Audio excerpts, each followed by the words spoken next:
नमस्कार दोस्तों, कैसे हैं आप सब? आशा करता हूँ कि आप सब अच्छे से तैयारी कर रहे होंगे और अच्छे से पढ़ाई कर रहे होंगे अपने-अपने सब्जेक्ट की।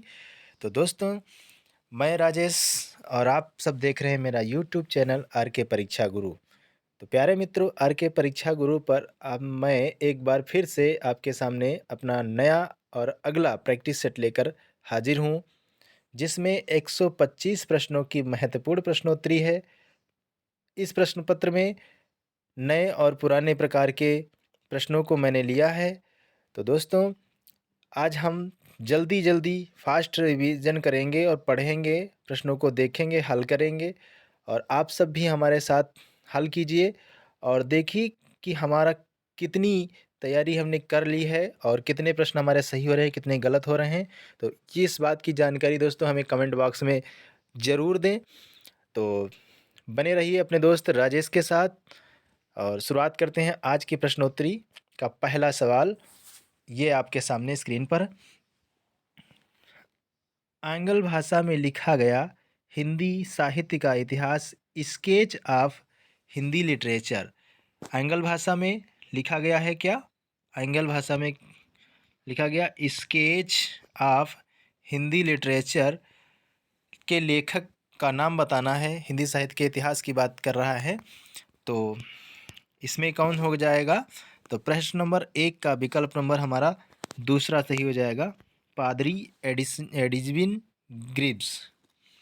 प्रश्न नंबर 2 है, हिंदी नवरत्न के लेखक कौन हैं? तो बहुत ही आसान सा प्रश्न कह सकते हैं, हिंदी नवरत्न के लेखक मिश्र बंधु हैं। तो प्रश्न नंबर 2 का विकल्प नंबर तीसरा सही हो जाएगा, मिश्र बंधु। अगला है दोस्तों, प्रश्न नंबर 3 है, हिंदी साहित्य का वैज्ञानिक इतिहास के लेखक कौन हैं? बहुत ही आसान सा प्रश्न है, गणपति चंद्र गुप्त। प्रश्न नंबर 3 का विकल्प नंबर 2 सही हो जाएगा। अगला है प्रश्न नंबर 4 है, हिंदी साहित्य के आरंभिक काल को सिद्ध सीमांत काल किसने कहा है? तो हिंदी साहित्य के आरंभिक काल को सिद्ध सीमांत काल किसने कहा है दोस्तों? प्रश्न नंबर 4 का विकल्प नंबर हमारा दूसरा सही हो जाएगा, राहुल सांकृत्यायन जी ने। अगला है प्रश्न नंबर 5 है, हिंदी सन 1800 में फोर्ट विलियम कॉलेज की स्थापना किसने की? तो 1800 में फोर्ट विलियम कॉलेज की स्थापना किसने की? तो लॉर्ड वेलेज़ली ने की, लॉर्ड वेलेज़ली ने की। अगला है प्रश्न नंबर 6 है, आचार्य रामचंद्र शुक्ल के अनुसार भक्त काल का समय क्या है? भक्त काल का समय रामचंद्र शुक्ल के अनुसार क्या है?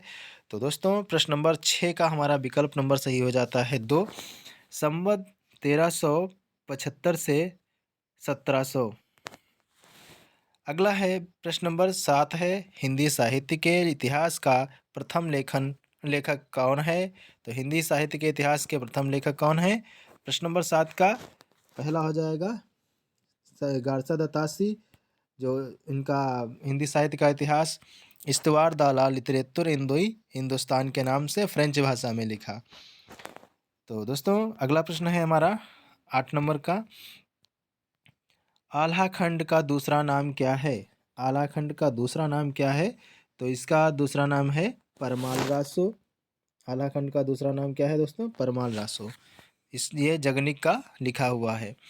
अगला है प्रश्न नंबर 9 है, खड़ी बोली हिंदी में सर्वप्रथम रचना करने वाले कवि का नाम क्या है? खड़ी बोली हिंदी में सर्वप्रथम रचना करने वाले कवि कौन हैं? तो प्रश्न नंबर 9 का विकल्प नंबर दूसरा सही हो जाएगा, अमीर खुसरो।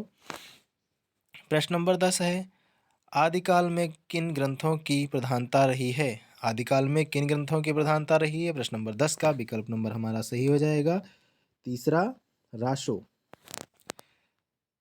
प्रश्न नंबर 11 है, मैथिली बोली के लोकप्रिय कवि हैं? तो मैथिली बोली के लोकप्रिय कवि हैं, प्रश्न नंबर 11 का विकल्प नंबर तीसरा सही हो जाएगा, विद्यापति। अगला है प्रश्न नंबर 12 है, उपदेश रसायन के रचयिता कौन हैं? तो उपदेश रसायन के रचयिता कौन हैं? तो इसका प्रश्न नंबर 12 का विकल्प नंबर हमारा सही हो जाएगा, एक, जिनदत्त सूरी। प्रश्न नंबर 13 है, सालभद्र सूरी की रचना का नाम है? सालभद्र सूरी की रचना का नाम है, तो ये भारतेश्वर बाहुबली है। प्रश्न नंबर 13 का विकल्प नंबर 2 सही हो जाएगा, भारतेश्वर बाहुबली राज। अगला है प्रश्न नंबर 14 है। प्रश्न नंबर 14 है हमारा।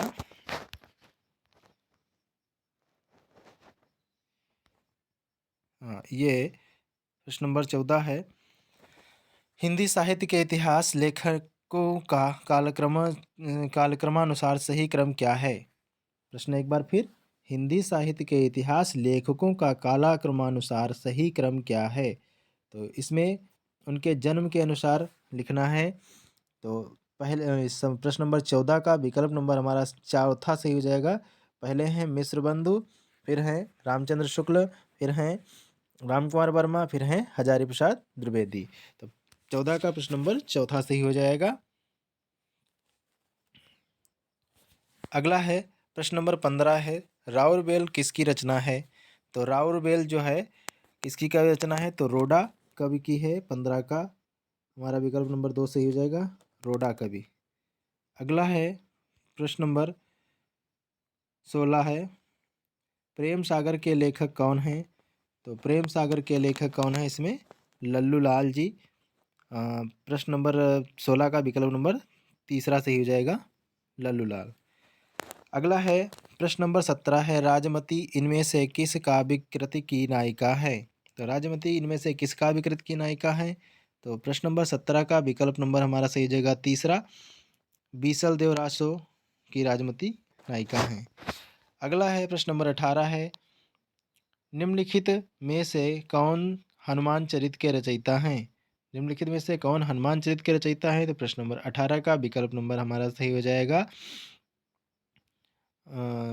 18 का विकल्प नंबर हमारा सही हो जाएगा दूसरा। नहीं, इसका जो है हनुमान चरित के रचयिता हैं रायमल पांडे। चौथा विकल्प नंबर हमारा सही हो जाएगा, चौथा। अगला है रायमल पांडे हो गए। प्रश्न नंबर 19 है। मध्वाचार्य किस संप्रदाय के संपादक हैं? मध्वाचार्य किस संप्रदाय के संपादक हैं? तो प्रश्न नंबर 19 का विकल्प नंबर 1 सही हो जाएगा, द्वैतवाद। प्रश्न नंबर 20 है। निर्गुण भक्ति के कवि कौन नहीं हैं? निर्गुण भक्ति के कवि नहीं हैं।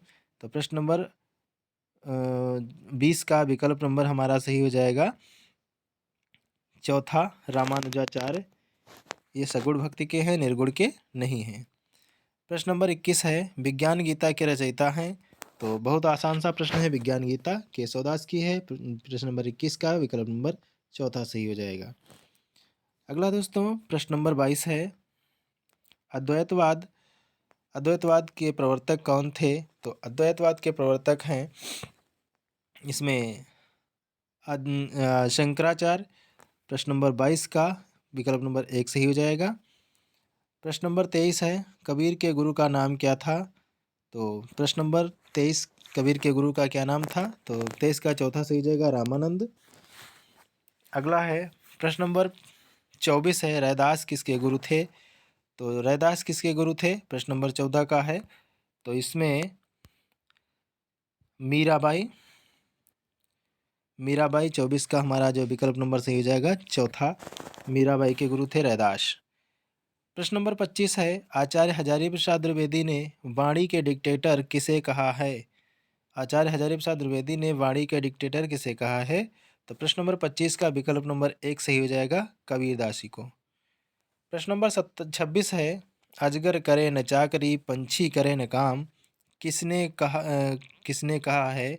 तो ये 26 का प्रश्न नंबर 26 विकल्प नंबर सही हो जाएगा 4, मलुकदास। मलुकदास ने यह पंक्ति कही है, अजगर करे न चाकरी, पंछी करे न काम। अगला है प्रश्न नंबर 27 है। मुसलमान अनुयायी कबीरदास को किन का शिष्य मानते हैं? मुसलमान अनुयायी कबीरदास को किन का शिष्य मानते हैं? तो प्रश्न नंबर 27 का विकल्प नंबर हमारा सही हो जाएगा तीसरा, मोइनुद्दीन चिश्ती। मोइनुद्दीन चिश्ती के गुरु हैं और कबीरदास जी शिष्य हैं। प्रश्न नंबर 28 है, चंडी चरित किसकी विशिष्ट साहित्यिक रचना है? तो चंडी चरित किसकी विशिष्ट साहित्यिक रचना है? प्रश्न नंबर 28 का विकल्प नंबर हमारा सही हो जाएगा एक, गुरु गोविंद सिंह। चंडी चरित किसकी है? गुरु गोविंद सिंह की है। प्रश्न नंबर 29 है, कबीर की भाषा क्या कहलाती है? तो कबीर की भाषा क्या कहलाती है? शतुक्कड़ी भाषा कहलाती है। कबीर की भाषा शतुक्कड़ी कहलाती है। 29 का एक सही हो जाएगा। प्रश्न नंबर 30 है, अखरावट काव्य कृति के रचयिता कौन है? तो अखरावट काव्य कृति के रचयिता हैं, प्रश्न नंबर 30 का विकल्प नंबर एक सही हो जाएगा, मलिक मोहम्मद चाइसी। प्रश्न नंबर 31 है, रौजतुल हकायक के रचयिता कौन है? तो रौजतुल हकायक के रचयिता कौन है? प्रश्न नंबर 31 का हमारा विकल्प नंबर तीसरा सही हो जाएगा, नूर मोहम्मद। रौजतुल हकायक के रचयिता हैं नूर मोहम्मद। प्रश्न नंबर 32 है, निरंजनी संप्रदाय के प्रवर्तक कौन हैं? तो निरंजनी संप्रदाय के प्रवर्तक कौन है? प्रश्न नंबर 32 का विकल्प नंबर दूसरा सही हो जाएगा, हरिदास। हरिदास जी हैं।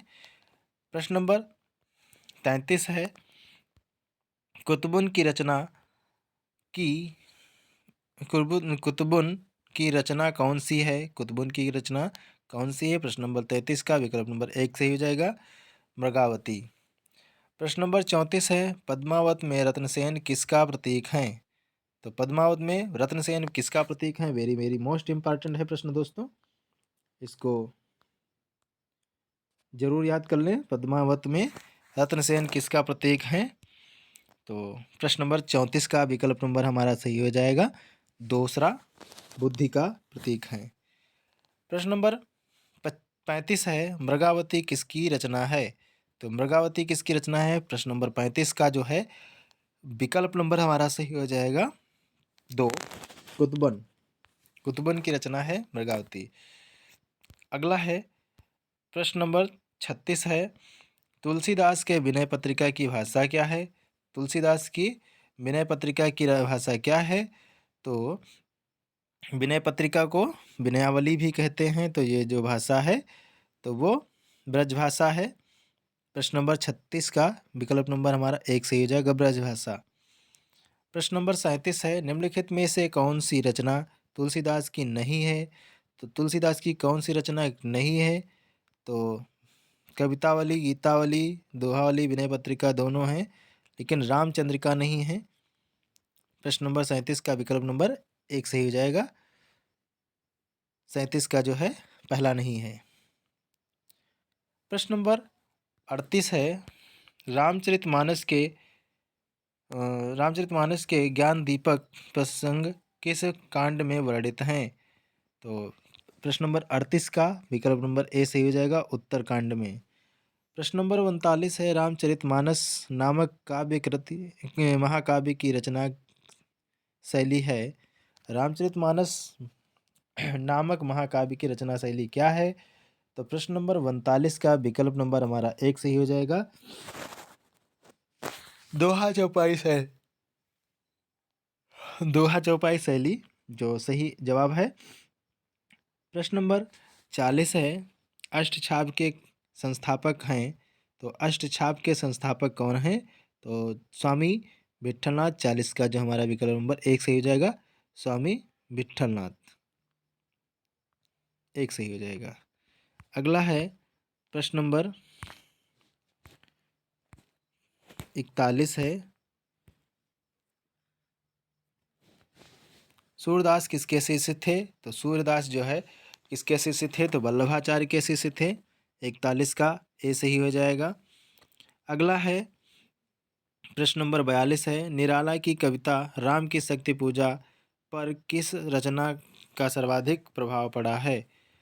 निराला की कविता जो है राम की शक्ति पूजा, इस पर किस कवि का सर्वाधिक प्रभाव पड़ा है, ये आपको बताना है। तो प्रश्न नंबर 42 का विकल्प नंबर सही हो जाएगा हमारा तीसरा। प्रश्न नंबर 42 का विकल्प नंबर दूसरा से हो जाएगा, कवित्र रामायण वास। कवित्र वास रामायण जो है इसका प्रभाव पड़ा है। राम की शक्ति पूजा पर। तो प्रश्न नंबर हमारा 43 है। कामायनी की श्रद्धा का प्रतीक है, कामायनी की श्रद्धा का प्रतीक है। तो प्रश्न नंबर 43 का विकल्प नंबर हमारा सही हो जाएगा 3, हृदय का। कामायनी की श्रद्धा, कामायनी जो रचना है और उसमें श्रद्धा पात्र जो है वो हृदय का प्रतीक है। प्रश्न नंबर 44 है। हरिऔध के प्रिय प्रवास महाकाव्य में सर्गों की संख्या क्या है? तो हरिऔध के प्रिय प्रवास में सर्गों की संख्या पूछा जाता है। तो प्रश्न नंबर 44 का विकल्प नंबर हमें देना होगा 17 यानी 1। विकल्प नंबर हमारा 1 सही हो जाएगा। अगला है प्रश्न नंबर 45 है। अपराजिता के लेखक कौन हैं? तो अपराजिता के लेखक हैं, प्रश्न नंबर 45 का विकल्प नंबर हमारा दूसरा सही हो जाएगा रामेश्वर शुक्ल अंचल। रामेश्वर शुक्ल अंचल हैं। प्रश्न नंबर 46 है। दिनकर की किस कृति का कथानक करण है? तो दिनकर की किस कृति का कथानक करण है? तो प्रश्न नंबर 46 का विकल्प नंबर हमारा सही हो जाएगा दूसरा। 46 का विकल्प नंबर दूसरा सही हो जाएगा रसिमरथी। अगला है प्रश्न नंबर 47 है। इनमें से कौन सी रचना केदारनाथ अग्रवाल की नहीं है? इनमें से कौन सी रचना केदारनाथ अग्रवाल की नहीं है? 47 का ये नंबर बताना है। तो 47 नंबर का जो हमारा है तो इसका चौथा युगधारा जो है केदारनाथ अग्रवाल की रचना नहीं है, बाकी सब हैं। प्रश्न नंबर 48 है। मधुशाला का प्रकाशन वर्ष है, मधुशाला का प्रकाशन वर्ष क्या है? तो प्रश्न नंबर 48 है, इसका विकल्प नंबर हमारा सही हो जाएगा 1, मधुशाला 1935। प्रश्न नंबर 49 है। आत्महत्या के विरुद्ध किसकी रचना है? तो आत्महत्या के विरुद्ध जो है 49 यानी प्रश्न नंबर 49 का विकल्प नंबर 3 सही हो जाएगा रघुवीर सहाय। प्रश्न नंबर 50 है। ब्रह्म राक्षस किसकी कविता है? तो ब्रह्म राक्षस किसकी कविता है? 50 का विकल्प नंबर हमारा तीसरा सही हो जाएगा मुक्तिबोध का। प्रश्न नंबर 51 है। धूमिल का पूरा नाम, धूमिल का पूरा नाम क्या है? धूमिल का पूरा नाम क्या है? तो सुदामा पांडे धूमिल। प्रश्न नंबर 51 का विकल्प नंबर 1 सही हो जाएगा। प्रश्न नंबर 52 है। भारतेंदु ने अपने किस नाटक को नाट्य रासक व लास्य रूपक कहा है? भारतेंदु ने अपने किस नाटक को नाट्य रूप रासक व लास्य रूपक कहा है? तो प्रश्न नंबर 52 का विकल्प नंबर हमारा सही हो जाएगा चौथा भारत दुर्दशा। प्रश्न नंबर 53 है। इनमें से कौन सा एकांकी भुवनेश्वर प्रसाद का है? इनमें से कौन सा एकांकी भुवनेश्वर प्रसाद का है? प्रश्न नंबर 53 का विकल्प नंबर हमारा सही हो जाएगा चौथा स्ट्राइक, स्ट्राइक हो जाएगा। अगला है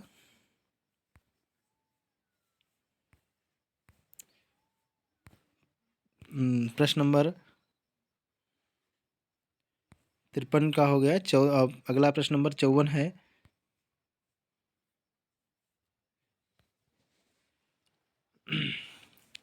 निम्नलिखित में से दो समानांतर कथा प्रसंगों पर चलने वाला शंकर शेष का नाटक क्या है? तो दो जो है प्रश्न नंबर 54 है। निम्नलिखित में से दो समानांतर कथा प्रसंगों पर चलने वाला शंकर शेष का नाटक कौन सा है? तो प्रश्न नंबर 54 का विकल्प नंबर तीसरा सही हो जाएगा एक और द्रोणाचार्य। प्रश्न नंबर 55 है। उत्तरायण किसकी कृति है? उत्तरायण किसकी कृति है? इम्पॉर्टेंट है दोस्तों, उत्तरायण किसकी कृति है? Very most important. तो प्रश्न नंबर 55 का विकल्प नंबर हमारा सही हो जाएगा चौथा राम कुमार वर्मा। प्रश्न नंबर 56 है। निम्नलिखित में से एक शंकर शेष जयशंकर प्रसाद रचित नाटक नहीं है। तो इनमें से जयशंकर प्रसाद द्वारा रचित नाटक कौन सा नहीं है, तो ये बताना है। प्रश्न नंबर 56 का विकल्प नंबर हमारा सही हो जाएगा चौथा, तितली। तितली ये उपन्यास विधा का है, इसलिए नाटक इनका नहीं है। प्रश्न नंबर 57 है, चंद्रावली नाटिका के रचयिता कौन है? तो चंद्रावली नाटिका के रचयिता कौन है? प्रश्न नंबर 57 का विकल्प नंबर तीसरा सही हो जाएगा भारतेंदु हरिश्चंद्र। प्रश्न नंबर 58 है, जानकी मंगल नाटक के लेखक कौन है? तो जानकी मंगल नाटक के लेखक कौन है वह बताना है। प्रश्न नंबर 58 का विकल्प नंबर हमारा सही हो जाएगा एक, शीतला प्रसाद त्रिपाठी। शीतला प्रसाद त्रिपाठी जानकी मंगल नाटक के रचनाकार हैं। अगला है प्रश्न नंबर 59 है, इंदर सभा के लेखक कौन हैं? तो इंदर सभा के लेखक किसमें कौन है? प्रश्न नंबर 59 है, तो विकल्प नंबर हमारा सही हो जाएगा दूसरा, अमानत। अगला है प्रश्न नंबर 60 है, ललित निबंधकार के रूप में किसे प्रसिद्धि मिली है? तो ललित निबंधकार के रूप में किसे प्रसिद्धि मिली है? तो प्रश्न नंबर 60 का विकल्प नंबर हमारा सही जगह तीसरा, विद्यानिवास मिश्र को। किसको मिली है? विद्यानिवास मिश्र को मिली है। अगला है प्रश्न नंबर 61 है, ठलुआ क्लब किसकी रचना है? तो ठलुआ क्लब बाबू गुलाब राय की रचना है। प्रश्न नंबर 61 का विकल्प नंबर चौथा सही हो जाएगा बाबू गुलाब राय। प्रश्न नंबर 62 है, नाखून क्यों बढ़ते हैं? निबंध के लेखक कौन हैं? तो प्रश्न नंबर 62 का विकल्प नंबर दूसरा सही हो जाएगा हजारी प्रसाद द्विवेदी। प्रश्न नंबर 63 है, वैशाली की नगरवधु किसकी रचना है? तो 63 का विकल्प नंबर सही हो जाएगा दूसरा, 63 का हमारा विकल्प नंबर सही हो जाएगा तीसरा, आचार्य चतुर्सेन शास्त्री। आचार्य चतुर्सेन शास्त्री। प्रश्न नंबर 64 है, चित्रलेखा किसकी औपन्यासिक कृति है? तो चित्रलेखा किसकी औपन्यासिक कृति है? प्रश्न नंबर 64 का विकल्प नंबर एक सही हो जाएगा भगवती चरण वर्मा की। प्रश्न नंबर 65 है, आधा गांव उपन्यास है? तो आधा गांव उपन्यास प्रश्न नंबर 65 का विकल्प नंबर तीसरा सही हो जाएगा राही मासूम रजा। प्रश्न नंबर है, छाछठ सन्यासी किसकी कृति है? तो छाछठ का विकल्प नंबर 4 सही हो जाएगा इलाचंद जोशी की है। प्रश्न नंबर 66 का चौथा सही हो जाएगा इलाचंद जोशी। अगला है प्रश्न नंबर 67 है, सूरज का सातवां घोड़ा के लेखक कौन है? तो सूरज का सातवां घोड़ा के लेखक हैं धर्मवीर भारती। प्रश्न नंबर 67 का एक विकल्प सही हो जाएगा। प्रश्न नंबर 68 है, सेठ बांकेमल किसकी रचना है? तो सेठ बांकेमल किसकी रचना है? प्रश्न नंबर 68 का विकल्प नंबर तीसरा सही हो जाएगा अमृत लाल नागर की। अगला है प्रश्न नंबर 69 है, पांडे बेचन शर्मा उग्र द्वारा रचित उपन्यास नहीं है। तो पांडे बेचन शर्मा उग्र का कौन सा उपन्यास नहीं है? प्रश्न नंबर 69 का विकल्प नंबर हमारा सही जाएगा दूसरा, दिल्ली का कलंक। प्रश्न नंबर 70 है, मेरी तेरी उसकी बात किसकी रचना है? तो प्रश्न नंबर 70 का विकल्प नंबर हमारा सही जाएगा दूसरा, यशपाल की है। प्रश्न नंबर 71 है, कटरा बी आरजू किसकी रचना है? तो कटरा बी आरजू किसकी रचना है? प्रश्न नंबर 71 है, इसका विकल्प नंबर हमारा सही जाएगा तीसरा, राही मासूम रजा।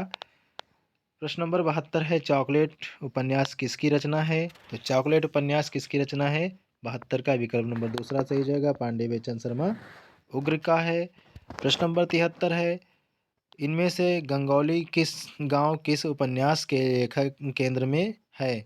इनमें से गंगौली गांव किस उपन्यास के केंद्र में है? तो प्रश्न नंबर 73 का विकल्प नंबर हमारा सही हो जाएगा चौथा, आधा गांव। आधा गांव जो है चौथा सही हो जाएगा। प्रश्न नंबर 74 है, आत्मा कबूतरी अलमा कबूतरी किसकी रचना है? दोस्तों अलमा कबूतरी किसकी रचना है? तो 74 का हमारा विकल्प नंबर तीसरा सही हो जाएगा मैत्री पुष्पा। प्रश्न नंबर 75 है, निम्नलिखित में से 10 द्वारे का पिंजरा उपन्यास के रचनाकार हैं? निम्नलिखित में से 10 द्वारे उपन्यास पिंजरा 10 द्वारे का पिंजरा जो है उपन्यास के लेखक कौन हैं? तो 75 का हमारा विकल्प नंबर सही हो जाएगा एक, अनामिका। प्रश्न नंबर 76 है, कर्मनाशा की हार। तो कर्मनाशा की हार किसकी कहानी संग्रह है? प्रश्न नंबर 76 का विकल्प नंबर हमारा सही हो जाएगा दूसरा, शिव प्रसाद सिंह। शिव प्रसाद सिंह की रचना है। अगला है प्रश्न नंबर 77 है, एक प्लेट सैलाब कहानी की लेखिका हैं? तो एक प्लेट सैलाब की कहानी की लेखिका हैं प्रश्न नंबर 77 का दूसरा विकल्प सही हो जाएगा मन्नू भंडारी। प्रश्न नंबर 78 है, जगदम्बा बाबू गांव आ रहे हैं कहानी संग्रह किस कथा लेखिका का है? तो जगदम्बा बाबू गांव आ रहे हैं कहानी संग्रह किस कथा लेखिका का है? तो प्रश्न नंबर 78 का जो विकल्प नंबर सही हो जाएगा तीसरा, मैत्री पुष्पा चित्रा मृदुगल। 78 का तीसरा सही हो जाएगा चित्रा मृदुगल। प्रश्न नंबर 79 है, नई कहानी आंदोलन चलाने वाले लेखक नहीं हैं? तो इनमें से नई कहानी आंदोलन चलाने वाले लेखक नहीं हैं ये पूछा गया है। तो प्रश्न नंबर 79 का विकल्प नंबर हमारा सही हो जाएगा 79 का तीसरा, ये हमारा दूसरा सही हो जाएगा गंगा प्रसाद विमल। ये नहीं है नई कहानी आंदोलन को चलाने वाले। प्रश्न नंबर 80 है, झबरा किस कहानी का पात्र है? झबरा किस कहानी का पात्र है? तो प्रश्न नंबर 80 का विकल्प नंबर दूसरा हो जाएगा पूस की रात प्रेमचंद द्वारा। प्रश्न नंबर 81 है, निम्नलिखित में से राजेंद्र यादव की कहानी कौन सी है? तो राजेंद्र यादव की कहानी कौन सी है? 81 का प्रश्न नंबर दूसरा सही हो जाएगा जहां लक्ष्मी कैद है। अगला है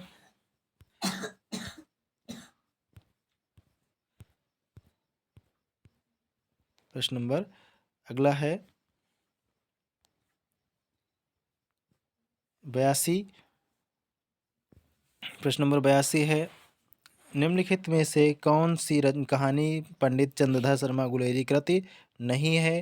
तो बेचन शर्मा उग्र की पांडे बेचन शर्मा का कौन है? तो 82 का प्रश्न नंबर 82 है, इसका विकल्प नंबर हमारा सही जाएगा तीसरा 11 वर्ष। 82 का जो है विकल्प नंबर हमारा सही जाएगा तीसरा 11 वर्ष का समय जो है ये चंद्रधर शर्मा गुलेरी का नहीं है, रामचंद्र शुक्ल का है। प्रश्न नंबर 83 है, घीसू और माधव प्रेमचंद के किस कहानी के पात्र हैं? तो घीसू और माधव प्रेमचंद के कफन कहानी के पात्र हैं। 83 का विकल्प नंबर हमारा सही हो जाएगा एक, कफन। प्रश्न नंबर 84 है, प्रेमचंद की ईदगाह कहानी में हामिद की दादी का नाम क्या है? तो प्रेमचंद की ईद कहानी जो है ईदगाह कहानी है इसकी में हामिद के दादी का नाम क्या है? रेहाना नाम है। तो प्रश्न नंबर 84 का विकल्प नंबर एक सही हो जाएगा। अगला है 84 का विकल्प नंबर एक सही हो जाएगा। तो अगला है प्रश्न नंबर 85, निराला की साहित्य साधना किस आलोचक की पुस्तक है? तो निराला की साहित्य साधना किस आलोचक की पुस्तक है? तो प्रश्न नंबर 85 का हमारा विकल्प नंबर सही हो जाएगा।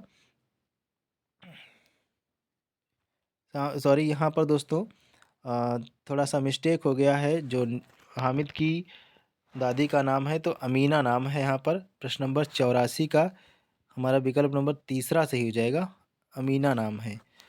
तो इसको थोड़ा सा सुधार कर लीजिए, अमीना नाम है। अगला है प्रश्न नंबर 85 है, निराला की साहित्य साधना किस आलोचक की पुस्तक है? तो 85 का हमारा विकल्प नंबर दो सही हो जाएगा, रामविलास शर्मा। अगला है कस्तूरी कुंडल बसे आत्मकथा किसकी है? तो बहुत ही वेरी वेरी मोस्ट इम्पॉर्टेंट रचना है कस्तूरी कुंडल बसे। 86 का जो विकल्प है आत्मकथा है और किस रचनाकार की है तो ये बताना है। तो 86 का हमारा विकल्प नंबर दूसरा सही है, मैत्री पुष्पा। अगला है प्रश्न नंबर 87 है, इनमें से यादों की बारात किसकी आत्मकथा है? यादों की बारात किसकी आत्मकथा है? तो प्रश्न नंबर 87 का विकल्प नंबर तीसरा सही हो जाएगा। जोश मलिहाबादी की। प्रश्न नंबर 88 है, भारतीय नारी की समस्याओं को आधार बनाकर महादेवी वर्मा ने कौन सी ग्रंथ लिखा है, कौन सा ग्रंथ लिखा है? तो भारतीय नारियों की समस्याओं को आधार बनाकर कौन सा ग्रंथ लिखा गया है? तो प्रश्न नंबर 88 का दूसरा सही हो जाएगा, श्रृंखला की कड़ियाँ। प्रश्न नंबर 89 है, भोला राम की जीव किस विधा की रचना है? तो भोला राम की जीव किस विधा की रचना है? प्रश्न नंबर 89 का विकल्प नंबर 1 सही हो जाएगा। निबंध। प्रश्न नंबर 90, एक बूंद सहसा उछली किस विधा की रचना है? तो एक बूंद सहसा उछली प्रश्न नंबर 90 का विकल्प नंबर हमारा सही हो जाएगा 1, यात्रा वृतांत है। प्रश्न नंबर 92 है, वक्रोक्ति जीवितम के रचयिता हैं?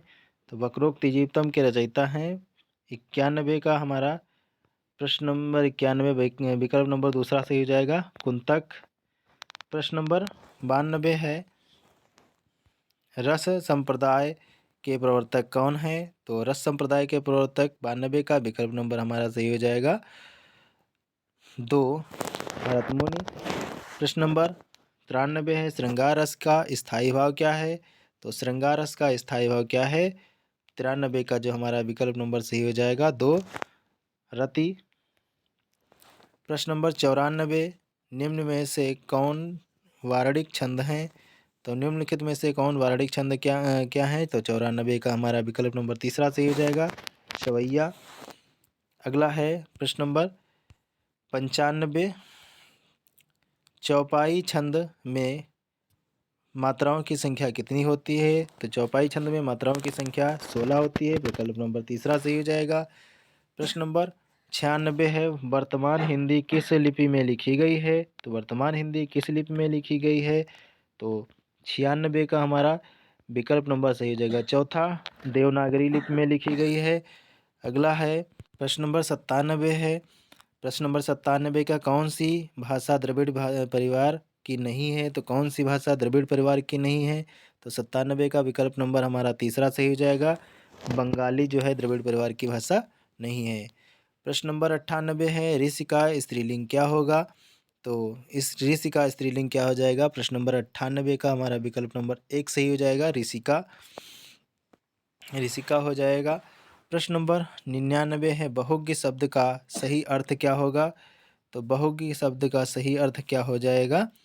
99 का हमारा विकल्प नंबर 1 हो जाएगा, जो बहुत जानकार हो उसके लिए बहुज्ञ कहते हैं। प्रश्न नंबर 100 यानी 100 है, तो प्रतिदिन में समास कौन सा है? तो प्रतिदिन में अव्ययी भाव समास है, प्रतिदिन में अव्ययी भाव समास है। अगला है प्रश्न नंबर 101 है, पतझड़ में कौन सा समास है? तो पतझड़ में कौन सा समास है? प्रश्न नंबर 101 का जो है विकल्प नंबर दूसरा सही हो जाएगा, बहुब्रीहि समास है पतझड़ में। प्रश्न नंबर 2 है, 102 है, निर्दयी में समास कौन सा है?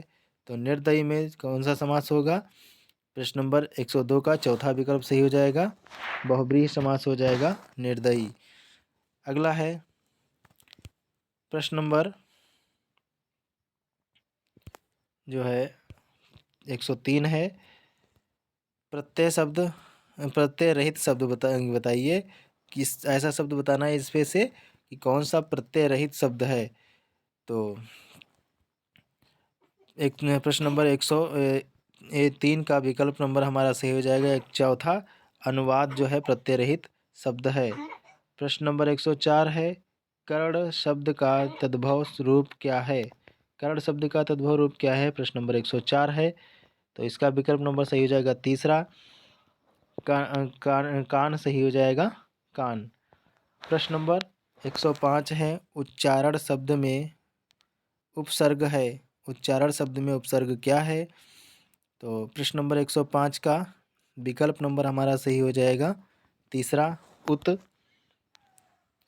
प्रश्न नंबर 106 है, निम्नलिखित में से वर्तनी की दृष्टि से शुद्ध शब्द का चयन करें। तो निम्नलिखित की दृष्टि से वर्तनी की शुद्ध शब्द इसमें बताना है तो वर्तनी की दृष्टि से कौन सा शब्द शुद्ध है? छठा का। तो 106 का विकल्प नंबर तीसरा सही हो जाएगा। परिपार्श्विक। परिपार्श्विक जो है बिल्कुल सही जवाब लिखा है, बाकी सारे गलत हैं। तो प्रश्न नंबर 107 है, निम्नलिखित में से सही विकल्प चुनिए। कौन सा सही विकल्प है? ये कुछ वाक्य गलत लिखे हुए हैं, तो इनमें से सही वाक्य चुनना है। तो प्रश्न नंबर 107 का विकल्प नंबर हमारा सही हो जाएगा तीसरा। श्री कृष्ण के अनेक नाम हैं। श्री कृष्ण के अनेक नाम हैं, ये विकल्प सही हो जाएगा। प्रश्न नंबर 108 है, देश पंडित देश पंडित नेहरू का सदा आभारी रहेगा। देश पंडित नेहरू का सदा आभारी रहेगा। प्रश्न नंबर 108 का विकल्प नंबर पहला सही हो जाएगा। अगला है प्रश्न नंबर 109 है, तो 109 का हमारा विकल्प नंबर सही हो जाएगा दूसरा। यहाँ गाय का दूध शुद्ध मिलता है, शुद्ध दूध मिलता है। यहाँ गाय का शुद्ध दूध मिलता है। प्रश्न नंबर 110 है, प्रश्न नंबर 110 है 110 है, इसका विकल्प नंबर सही हो जाएगा तीसरा। उनके पास खाने का कुछ भी सामान नहीं है।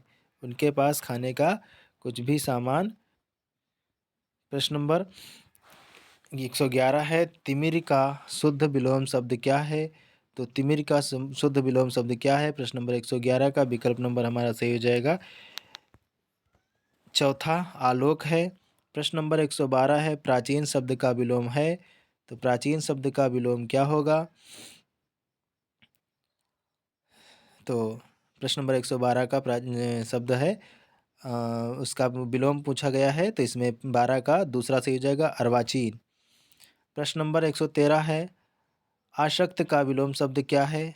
तो 113 का विकल्प नंबर 1 सही हो जाएगा अनाशक्त। प्रश्न नंबर 114 है, जो मापा ना जा सके, इसका सही अर्थ क्या होगा? जो मापा ना जा सके, इसका सही शब्द अर्थ क्या होगा? तो 114 का विकल्प नंबर हमारा सही हो जाएगा तीसरा अपरिमेय। प्रश्न नंबर 115 है, समस्त पृथ्वी से संबंध रखने वाला कहलाता है।